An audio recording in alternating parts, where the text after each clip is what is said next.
warahmatullahi wabarakatuh. Saya Tina Tansa, staf khusus Wakil Presiden Republik Indonesia. Saya sangat mendukung proyek perubahan yang digagas diinisiasi oleh Pak Saiful Bahri yang menekankan pada pentingnya ketahanan pangan dengan memanfaatkan atau mengedepankan teknologi nuklir.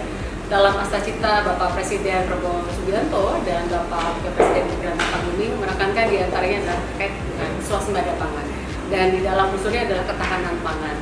Untuk memastikan bahwa pangan yang disiapkan di Indonesia adalah pangan yang memang secara kuantitas dan kualitas baik, maka perlu ada intervensi, diantaranya ada intervensi teknologi. Kita butuh pangan yang tidak hanya cukup secara kuantitas, tapi juga berkualitas, gizinya bisa terjaga, bebas dari kontaminan seperti bakteri, kemudian juga hama-hama yang tidak selayaknya ada dalam pangan yang bernutrisi atau baik bagi gizi manusia. Dan karena itulah, dengan pendekatan teknologi ini seharusnya ke depan makin digalakkan, karena dengan teknologi nuklir sebetulnya akan bisa membantu pangan menjadi lebih tahan umurnya atau lebih panjang durasinya, ketahanannya, kemudian juga bisa menonaktifkan bakteri dan hama yang bisa memperburuk kondisi pangan. Jadi sekali lagi saya sangat mendukung proyek perubahan ini, harapannya tidak sekadar kepada sebuah gagasan tapi dapat implementatif dan membuat industri di Indonesia bisa berkembang, industri pangan yang bisa kompetitif, yang juga bisa berkelanjutan.